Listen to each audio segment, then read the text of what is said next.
지금 말씀드린 대로 제가 이 시편 19편 12절에서 13절에 있는 것처럼 고의로 짓는 죄들, 그래서 고의로 짓는 죄들. 자, 그래서 사람이 스스로에게 정직하지 않다면은 그것들은 전혀 깨달을 수가 없죠. 내 자신이 먼저 정직을 해야 돼요.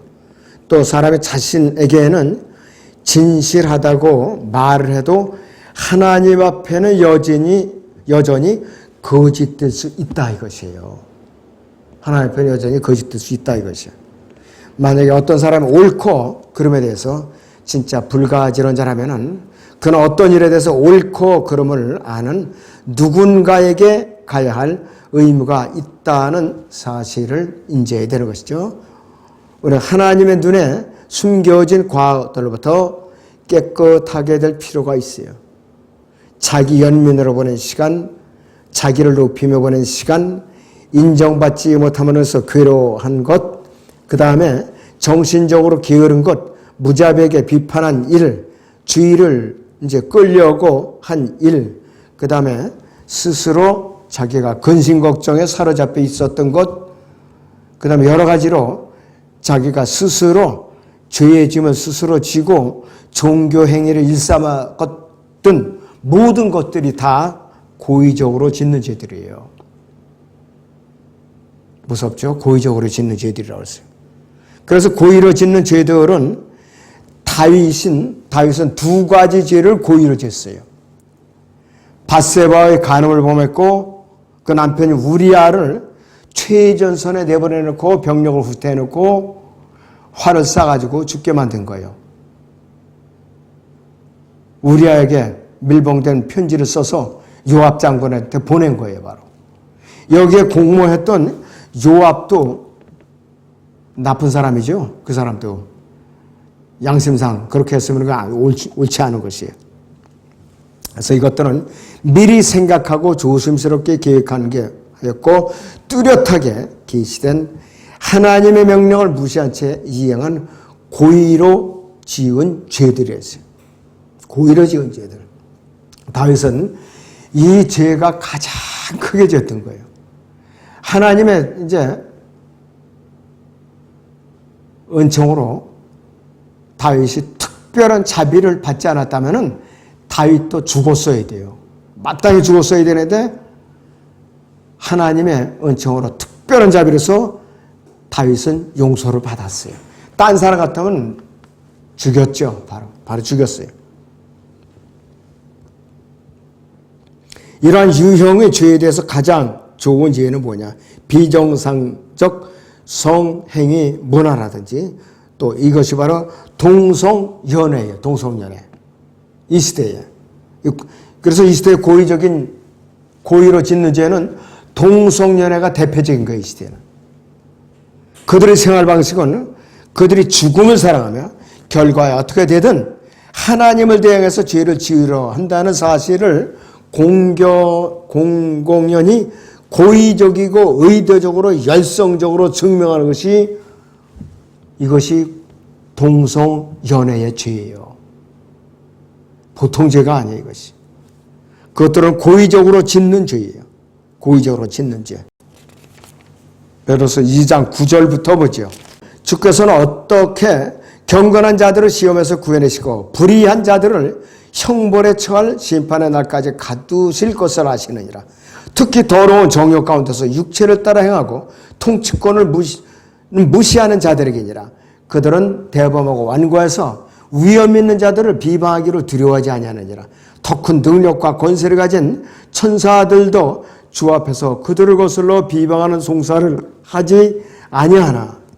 이들은 잡혀서 멸망케 된 본성이 잔인한 짐승 같아서 자기들이 알지 못하는 것을 비방하다가 그들 자신의 타락 가운데서 완전히 멸망하게 되리라.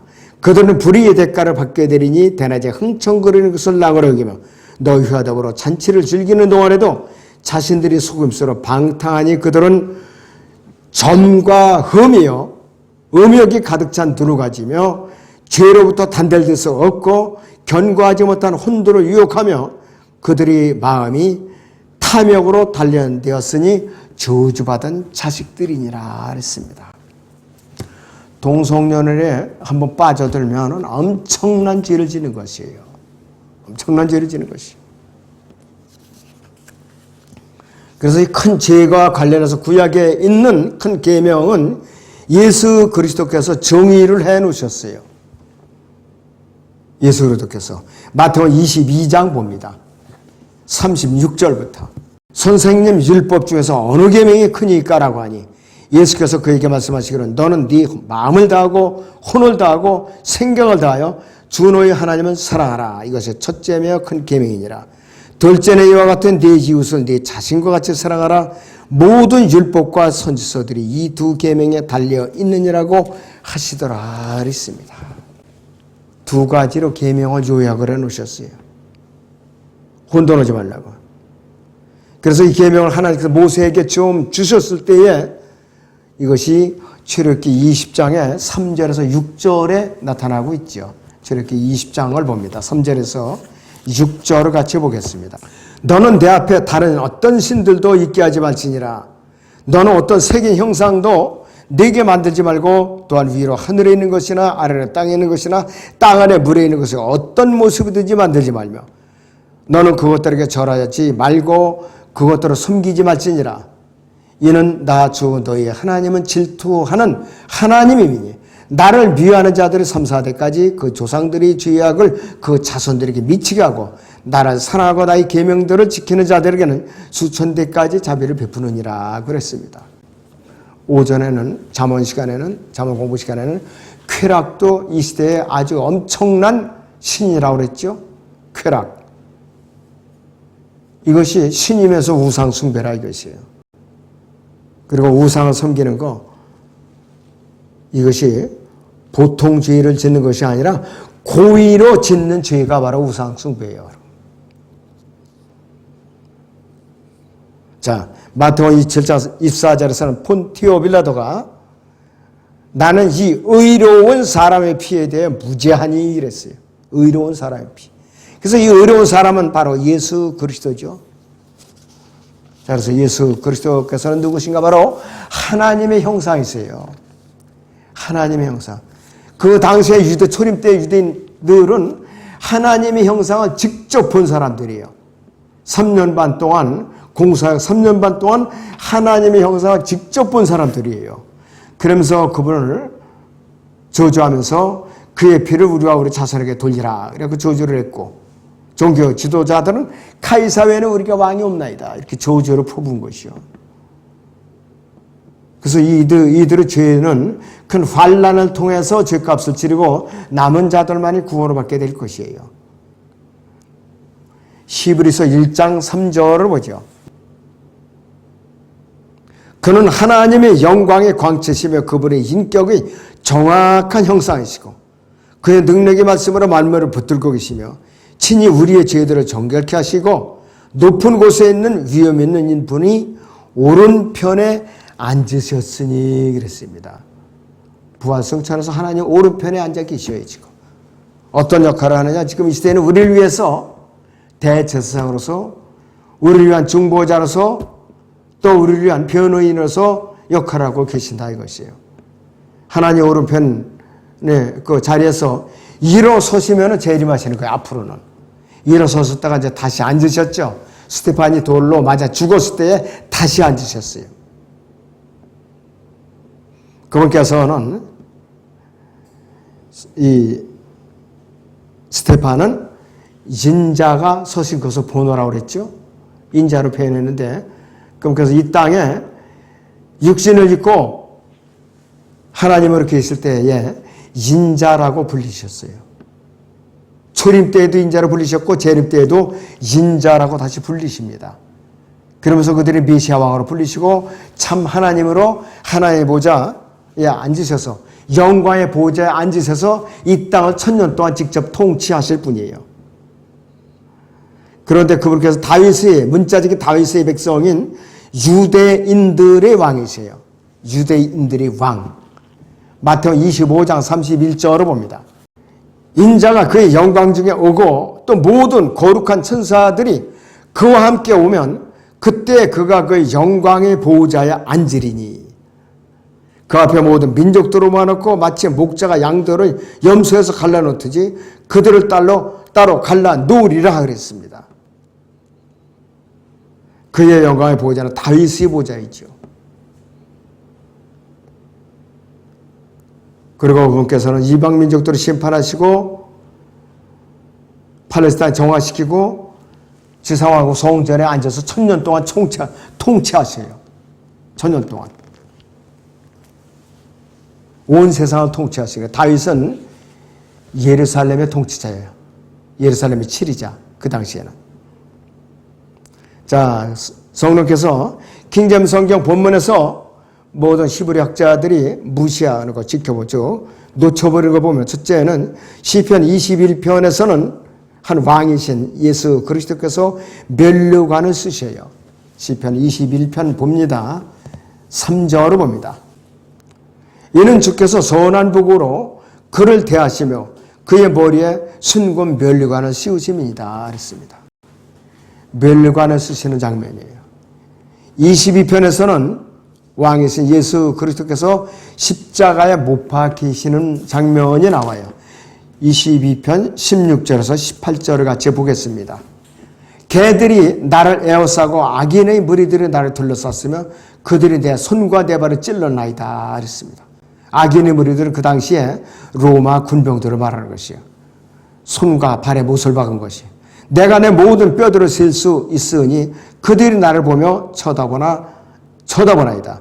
그들이 그들 가운데서 내 겉옷을 나누고 내 속옷을 제비 뽑나이다 그랬습니다. 십자가의 희생을 말하는 것이에요. 그리고 시편 23편에서 부활하신 이후에는 이어서 24편 7절에서 8절을 보시면 왕이 재림하시죠. 오 너희 문들아 너희 머리를 들라 너희 영원한 문들아 너희는 들어 올려질지라 그리하면 영광의 왕께서 들어오시리라 그랬습니다. 지상왕국 성전으로 예루살렘 동편 이 올리브산에 내려오셔갖고 예루살렘의 동편 문으로 들어오셔가지고서 성전으로 들어오시는 것이에요. 자, 큰 죄가는 우리가 한 가지 추측이 가능한데요. 다윗은 자신의 이 죄과에 대해서 단순하게 언급하는 것이 아니에요. 예언적인 기도로 하는 거예요. 다윗은. 예언적인 기도. 아까 시편 21편에서 24편까지도 예언적인 기록이죠. 그리고 18편도 그렇고 31편, 45편도 그렇고 자 45편 잠깐만 봐요. 여기서 1절을 보죠. 내 마음에 좋은 일을 시로 옮다니 내가 왕을 위하여 쓴 것들을 말하리라. 내 혀는 능숙한 작가의 펜이니라 그랬습니다. 왕은 사람의 사손들보다 더 아름다우셔서 은혜가 입술 속으로 부어졌으니 그러므로 하나님께서 왕을 영원히 복 주셨나이다. 오 지극히 능하신 분이여 당신의 칼을 당신의 영광과 당신의 위엄과 더불어 당신의 넓적다리에 차소서. 시편 19편에 재림하시는 왕으로서 예수 그리스도 이거를 말하고 있는 것이에요. 예언적인 이 다윗의 노래예요. 그 다음에 시편 69편 잠깐 보죠. 자 6절 보죠. 6절. 오 만군의 주 하나님이여 주를 기다리는 자들이 나로 인하여 수치를 당하지 않게 하소서. 오 이스라엘의 하나님이여 주를 찾는 자들이 나로 인하여 낭패를 당하지 않게 하소서. 주를 위하여 내가 비방을 받았으니 수치가 내 얼굴을 덮었나이다. 내가 내 형제들에게 낯선 사람이 되고 내 모친의 자녀들에게는 외국인이 되었나이다. 주의 전을 위한 열성이 나를 삼켰으며 주를 비방하는 자들이 비방이 내게 떨어졌나이다. 내가 울고 금식으로 내 혼을 징계하였더니 그것도 내게 비방이 되었나이다. 내가 또한 굵은 배로 내 옷을 지었더니 내가 그들에게 말거리가 되었나이다. 성문에 앉은 자들이 나를 욕하니 내가 주정뱅이들의 노래가 되었나이다. 그러나 나로 말하면 오 주여 받아들일 만한 때에 나의 기도가 주께 있으니 오 하나님이여 주의 구원의 진리 안에서 주의 풍성한 자비로 내게 들으소서 그랬습니다. 이것도 다윗의 예언적인 기도예요. 시편 110편을 봅니다. 시편 110편은 이것도 재림과 관련된 기도인데요. 주께서 주께 말씀하시기를 내가 네 원수들을 네 발판으로 삼을 때까지 너는 나의 오른편에 앉아 있으라 하셨나이다. 주께서 시온에서부터 주의 능력의 막대기를 보내시리니 주의 원수들 가운데 다스리소서. 주의 권능의 날에 주의 백성들이 아침의 태로부터 오는 거룩함의 아름다운 것들 가운데서 자원하리니 주께서는 주의 젊음의 이슬을 가지셨나이다. 주께서 맹세하시니 후회하지 아니하시리라. 너는 멜키세덱의 기회를 따는 영원한 제사장이라 하셨도다. 주의 오른편에 계신 주께서 그의 진노의 즉 그분의 진노의 날에 왕들을 쳐 부수시리라. 그가 이방 가운데서 심판하실 것이요 시체들로 그것들을 가득 채우시며 여러 나라의 머리들을 상하게 하시리라. 그가 길에 있는 시냇물을 마시리니 그러므로 그가 머리를 드시리라 그랬습니다. 재림에서 아마겟돈 전쟁을 치르시는 모습이에요. 예언적인 기도를 말하는 것이에요. 그래서 다윗의 기도는 분명히 예언적이라고 했어요. 그리고 이 죄가를 큰 죄가는 유대인들이 이스라엘이 민족적으로 짓는 죄인데 마태복음 12장 31절을 보죠. 그러므로 내가 너희에게 말하노니 각종 죄와 모독은 사람들에게 용서가 되는 성령을 거스르는 모독은 사람들에게 용서될 수 없느니라. 또 누구든지 인자를 거슬러 말하는 자는 용서받을 수 있어도 누구든지 성령을 거슬러 말하는 자는 용서받을 수 없느니라. 이는 이 세상에서나 오는 세상에서도 마찬가지니라 그랬습니다. 이들이 성령을 거스르는 죄를 언제 졌는가? 스테판이 마지막으로 왕국복음을 전했을 때 이 사도행전 7장 54절에서 60절 사이에 이 스테판을 돌로 쳐 죽일 때 그때의 마지막으로 이들은 성령을 거스르는 죄를 저버린 거예요. 성령을 거스르는 죄. 이 시대에는 교리적으로는 성령을 거스르는 죄가 성립이 안 돼요. 굳이 영적으로 적용시키자면은 복음을 거절하는 것이 이 시대에 성령을 거스르는 죄에 해당될 수가 있어요. 영적으로. 복음을 거절하는 죄.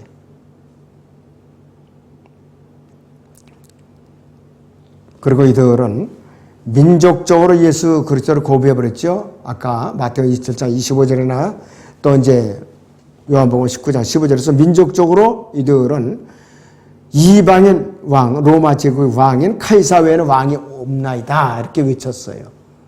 그들이 메시아 왕은 정식으로 거부했다 이거예요. 그래서 이들은 대환란을 기다리고 있어요. 앞으로. 다윗의 죄과의 정확한 모습을 알지도 못했어요. 그 당시에. 그의 입술을 하나님께 빌린 거예요. 그냥. 하나님께서는 그 단어들을 다윗의 입에 넣고 계시지만은 관련된 내용은 시편 21편에서 24편에서 이렇게 정확하게 기록이 되고 있어요. 아담을 살아간 모든 죄인들은 다윗의 아들인 예수 그리스도를 거부함으로써 인해서 어떻게 되느냐? 소망이 없게 된 거예요. 지옥 형벌을 면할 수 없게 된 거라 이것이에요. 율법에는 다윗이 보면 두 가지 죄들과 간음과 살인에 대해서 마련된 대비책이 없었는데 다윗 자신도 시편 50편 5절에 보면은 사악한 범법자 중에 한 사람이었어요. 다윗도. 그는 선지자 나단이 그에게 찔림을 준 순간에 그 사실을 알아챘어요. 99마리 양과 1마리 양을 가진 종과 주인의 관계를 비유해서 얘기를 해주니까 다윗이 큰 소리 쳤죠. 그가 누구이든지 간에 살아나지 못하리라고 그랬죠. 근데 나단이 당신이 그 사람이 오고 찔러버렸죠. 다윗이 만약에 교만했던 사람은 만약에 다윗이 교만했으면은 나단을 쳐서 죽였을지도 몰라요. 그러나 다윗은 바로 무릎을 꿇었어요. 이 죄 때문에 다윗은 아들인 압살롬에 의해서 피난을 갔죠. 반역을 일으켜갖고 압살롬한테 죽음을 당하는 슬픔을 겪었어요. 그가 깨달은 것을 시편 51편 3, 4절에 표현을 했습니다. 시편 51편 3절 4절을 봅니다. 내가 내 죄가 아들 아오니 내 죄가 항상 내 앞에 있나이다. 주만을 거역하여 내가 죄를 지었으며 주의 목전에서 이 악한 행실을 행하였으니 주께서 말씀하실 때 그의 의롭게 되시고 주께서 판단하실 때 순전하시리라. 보소서 내가 죄악 중에서 조성되었고 내 죄 중에서 내 어머니가 나를 변하이다 그랬습니다. 너무나도 큰 죄악인 것을 깨달은 것이에요. 자, 구약의 율법 아래서는요, 어린 양이 흘린 피만으로는 믿음으로는 어떤 사람도 낙원으로 인도될 수가 없었어요. 구약에서는 행위가 따라야 되기 때문에. 요압의 이런 사실을 알아채는 것은 그가 내려가서 아침 저녁으로 어린 양의 피가 흘려진 제단의 뿔들을 붙잡았을 때야 깨달은 것이에요. 요압도 반역을 일으키는 압살롬 편에 소벌했었던 거예요. 그런데 그럼에도 불구하고 요압이 제단에 뿔을 잡았어도 아무런 효력이 발생될 수가 없었어요. 뿔만 잡았을 뿐이지. 율법 아래서와 은혜 아래서 구원이 똑같은 방법으로 이루어진다? X표지요. 구약에서는 믿음에다 행위가 따라야죠. 율법이 지켜내야죠. 신약에서 그러니까 오직 믿음으로만 구원받는 것이요. 이 땅에서 욥은 숨김과 고난으로 받는 것이. 그 다음에 큰 환란이 오면 다시 믿음과 행위가 또 따른다 이것이에요. 지상 왕국 통치기 하는 오직 행위로만 구원받는 것이고. 그래서 내 입의 말과 내 마음의 묵상과 관련해서 말이 묵상보다 통제하기가 쉬워요. 그러나 이 둘은 서로 일치해야만 되는 것이에요. 말과 생각을 심판하신 분께 복종시키고 있고 자발적으로 복종시켜야만 되는 것이죠. 다윗은 그 내면적인 사고 생활에 있어서도 시민의 권리라든지 인간의 권리 같은 것을 주장하는 어리석은 사람은 아니었었어요. 그런 죄를 깨달아 알면 알수록 더욱 겸손해졌고 하나님을 두려워했던 사람이에요. 그래서 시편 19편 14절을 다시 보자 같이. 나의 하나님이시며 나의 구속주이신 오 주여 내 입의 말과 내 마음의 묵상이 주의 목전에 받아들여지게 하소서 그랬습니다. 그래서 시편 19편 14절은 바울서서에 있는 기도들처럼 거듭난 신약 시대의 하나님의 자녀가 드리기 아주 훌륭한 기도예요. 이 시대에 우리가 그대로 적용해도 됩니다. 그래서 이 고의로 짓는 죄들이 우리가 생각했던 것보다 더 엄격하고 더 두렵고 무서운 것들이다. 이렇게 여러분들이 이제 인지하셨으면 하는 바람에서 제가 말씀을 전했습니다. 기도하겠습니다.